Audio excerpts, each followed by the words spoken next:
On August 4, 1987, Sarah Douglas was born in Sacramento, California into a large family.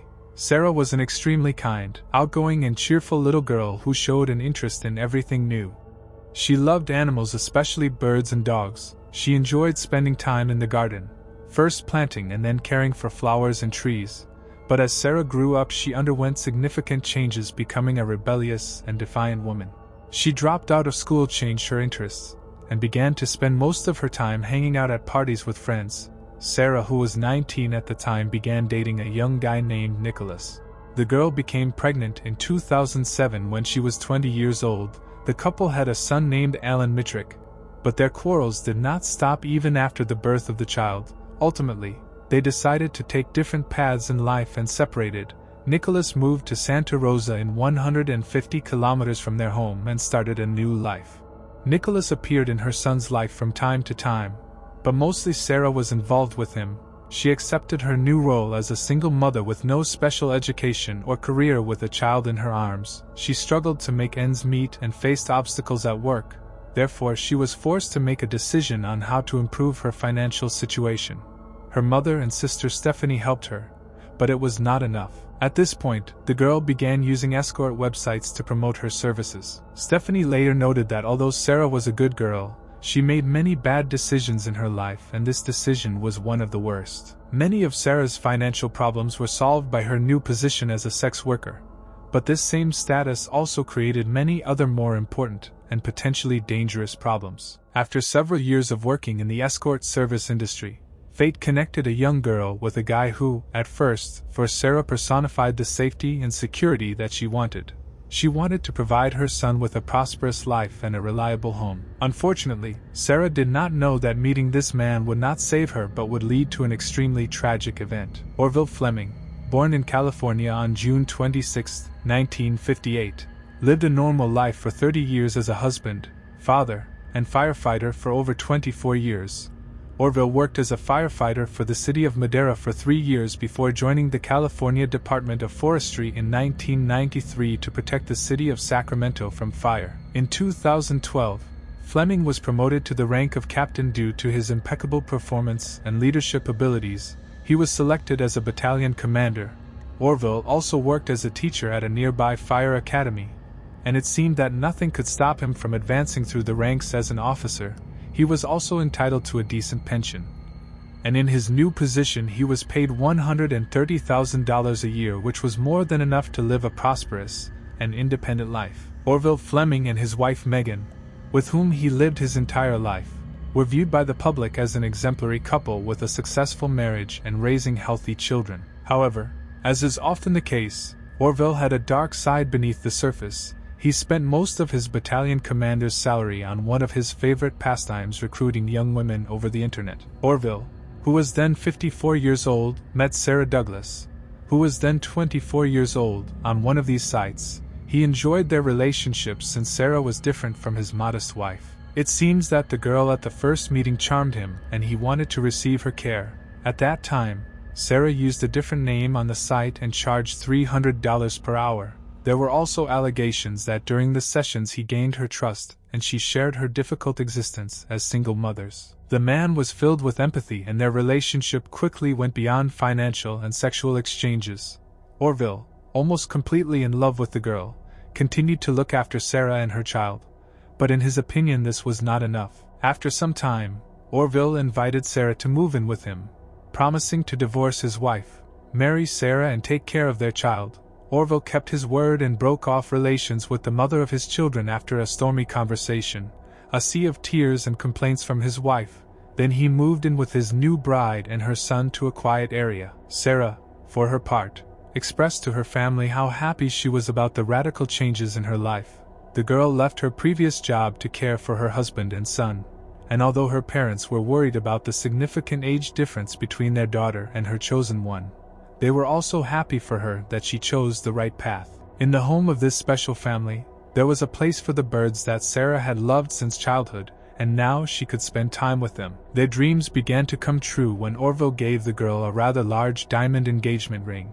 But after a while their relationship began to fall apart. After 2 years of marriage, The girl was tired of him as he constantly showed his obsessive nature.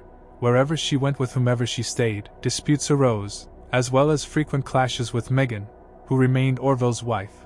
Although Orville filed for divorce on October 24, he legally was still married to Megan. Orville's relationship with his fiancée deteriorated significantly as 2014 approached and Sarah began spending more and more time with her mother and sister. She once admitted to them that she was considering ending her relationship with Orville. Wednesday, April 30, 2014 began in the usual and calm way. Sarah's little boy was sent to his father for a few days and the girl herself decided to go out somewhere to have fun with her mother and sister. They went to the casino and stayed there until 11 o'clock in the evening. Orville continued to call and send Sarah messages while they were there. Around midnight, Stephanie drove Sarah and dropped her off at the house. Stephanie had no idea that this would be the last time she would see her sister alive. As soon as Sarah entered the front door, she felt a terrible smell of gas permeating the entire house. She hurriedly ran to the kitchen, turned off the gas and called Stephanie to report it. She assumed that most likely he was trying to poison her birds. During the conversation, the sister heard Sarah scream as if someone suddenly scared her, and later Stephanie heard Orville's voice and their quarrel on the other end of the line.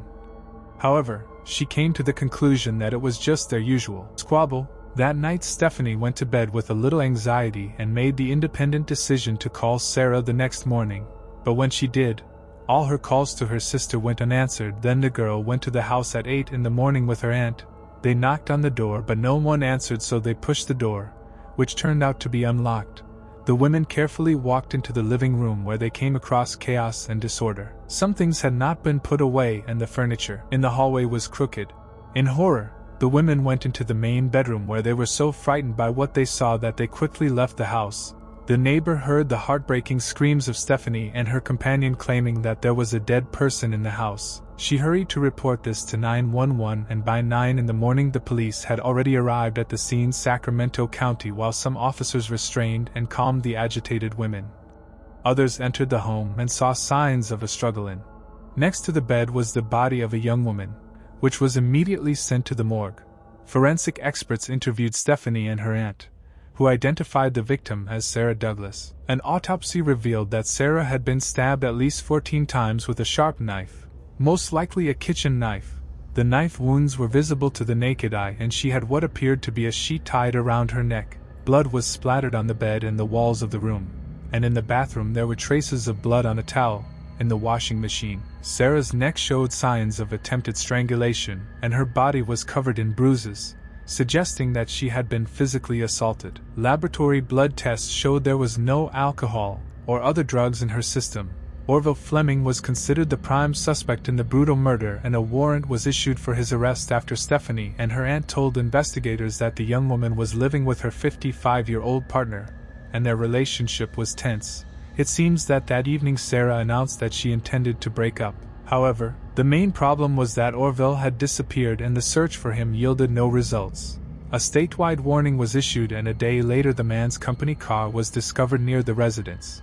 But Orville's further movements were unclear. While collecting information about the missing firefighter, the police learned that he had 2 pistols that were not found at the scene. As a result, they issued warnings and posted leaflets everywhere urging people to report suspicious persons and also be careful. Special units were sent to the house where Sarah died. The police had been looking for him for many days and the media followed the progress of the search almost non-stop. On May 2nd, the authorities decided to reconstruct the events of that fateful night.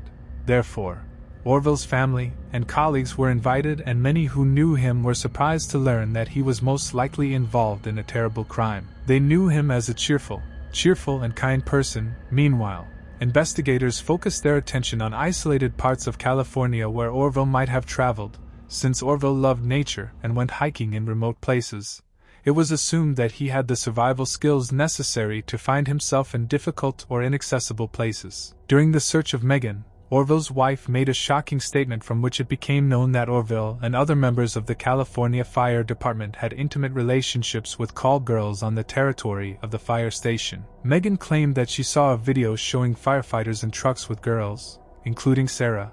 However, when the police searched the house where Sarah and Orville lived, they found no evidence of such videos or photographs. In addition, Megan said that Sarah, with whom he had lived for 4 years, began to demand from her payment of debts for intimate services provided to Orville. It seems that this behavior began after Sarah found out that the gifted diamond ring was a fake. After 2 weeks of intensive searches, on May 26, 2014, the former chief of the fire battalion was finally detained. He was found at a bus stop near the forest near the place where he left his car.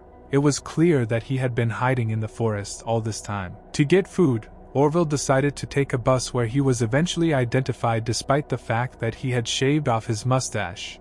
He was detained and everything went without incident. As for the murdered girl, much attention was paid to her difficult past, and special attention was paid to her employment on a dating site. Instead of his usual clothes, Orville Fleming appeared in court in a prison jumpsuit.